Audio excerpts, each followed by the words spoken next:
အားလုံးမင်္ဂလာပါဒီနှုတ်ကပတ်တော်အတွက်ချိန်ပေးတဲ့အတွက်ကြောင့်ကျေးဇူးတော်ချီးမွမ်းတယ်ဒီနေ့ကျွန်တော်တက်တာမှာကျွန်တော်ဗုဒ္ဓဘာသာနေပြီးတော့ယုံကြည်သူဖြစ်လာရင်ချင်းရဲ့အကြောင်းရင်းကိုကျွန်တော်ပြန်ပြီးတော့စဉ်းစားခါတယ်တဲ့ခါမှာနှုတ်ကပတ်တော်ထဲမှာတောလျာခန်းကြီး6ငယ်22ကနေပြီးတော့26ကိုဖတ်ကြည့်တဲ့ခါကျတော့တဖန်မောရှေအားသာဝရဘုရားကသင်သည်အာယုန်နှင့်သူဤသားတို့အားဆင့်ဆိုရမည်မှာသင်တို့သည်ဣသရေလအမျိုးတို့အားကောင်းကြီးပေး၍မြတ်စွာသောစကားဟုမူကားထာဝရဘုရားသည်သင်ကိုကောင်းကြီးပေး၍စောင့်မတော်မူပါစေသောထာဝရဘုရားသည်သင်၌မျက်နှာတော်အလင်းကိုလွှတ်၍ဂရုဏာကျေးဇူးပြုတော်မူပါစေသောထာဝရဘုရားသည်သင်ကိုမျှော်ကြည့်၍ချမ်းသာပေးတော်မူပါစေသောဟုဣသရေလမျိုးတို့ပေါ်မှာငါနာမကိုမြတ်ဆို၍သင်လျင်ငါသည်ထိုသူတို့ကိုကောင်းကြီးမင်္ဂလာပေးမည်ဟုမိန့်တော်မူ၏ဆိုတော့ကျွန်တော်ဟာဗုဒ္ဓဘာသာနေပြီးတော့ယုံကြည်သူတွေဆုတောင်းပေးခြင်းအပြင်ယုံကြည်သူတွေဆွဲခေါ်ခြင်းအပြင်ခရစ်တော်ကိုလက်ခံရရှိတဲ့ခါကျတော့ဒီကျမ်းပိုက်ကိုကြည့်ပြီးတော့ကျွန်တော်ပြန်ပြီးတော့ဆုတောင်းပေးတယ်ဆိုတော့ဒီမှာနှုတ်ကပတ်တော်လည်းပဲမောရှေနဲ့အာယုန်ခေါ်ပြီးလို့ရှိရင်သူတို့ကိုဆုတောင်းပေးပါကောင်းကြီးပေးပါဆိုတဲ့ခါကျတော့ဒီကောင်းကြီးတွေကတက်ရောက်တာသူတို့ကျွန်တော်ပေါ်မှာယုံကြည်သူတွေအဖြစ်ကျွန်တော်ကောင်းကြီးခံစားတဲ့ခရစ်တော်လက်ခံရရှိတဲ့ခါကျတော့လည်းပဲကျွန်တော်လည်းပဲပြန်ပြီးတော့နေ့ရက်စနေမှာ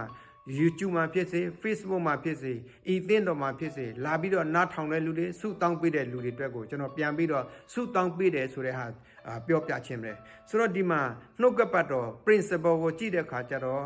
ကိုကောင်းကြီးပေးတဲ့လူကိုသင်ကိုကောင်းကြီးပေးတဲ့လူကိုသင်ကောင်းကြီးပေး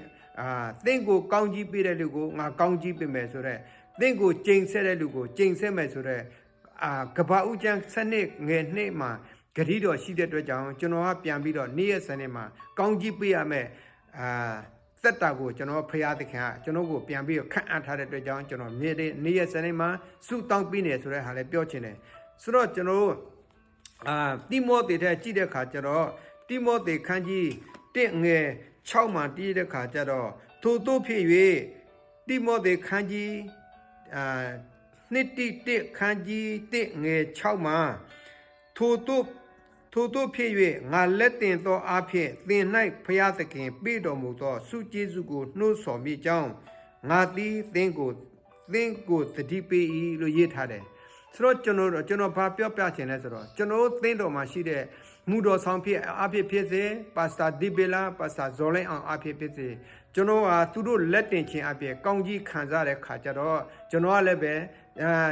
မယုံကြည်သူတွေပေါ်မှာပြန်ပြီးတော့ဆုတောင်းပေးရမယ်ကောင်းကြီးပေးရမယ်ဆိုတဲ့တာဝန်ကျွန်တော်ပြောချင်ပါတယ်ဆိုတော့ယောဟန်ထဲမှာလည်းဗာပြောလဲဆိုတော့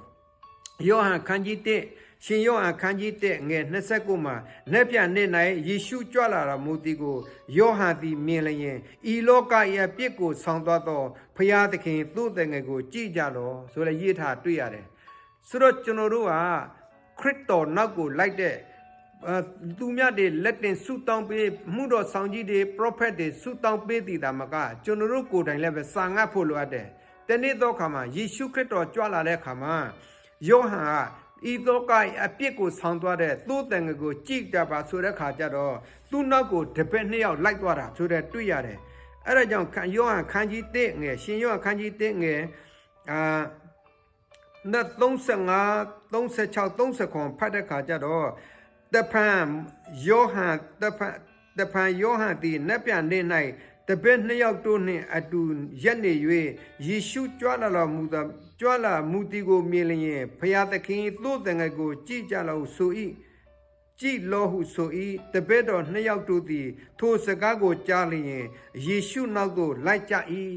ဆိုတော့ကျွန်တော်ဘာပြောပြလဲဆိုတော့ကျွန်တော်တို့မှာ prophet ပြုပြီးတော့ဆုတောင်းပေးတဲ့လူတွေရှိသလိုဆုမတောင်းပေးရင်လည်းပဲကျွန်တော်တို့ယေရှုခရစ်တော်နောက်ကိုလိုက်ဖို့တာဝန်ရှိတယ်ယေရှုခရစ်တော်ရဲ့နှုတ်ကပတ်တော်ကိုဆွဲလန်းပြီးတော့ပြန်ပြီးတော့ကိုယုံကြည်သူဖြစ်စေမယုံကြည်တဲ့လူဖြစ်စေကျွန်တော်တို့ပြန်ပြီးတော့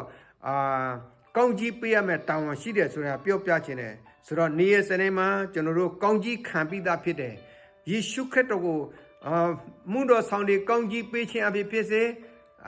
ကျွန်တော်တို့စာငတ်ခြင်းဖြစ်စေလိုက်တဲ့လူတိုင်းဟာကောင်းကြီးရကိုရမယ်ဆိုတဲ့ဟာပြောပြခြင်းနဲ့ရောက်စီတိုင်းဖျားရှင်ကောင်းကြီးပေးပါစေ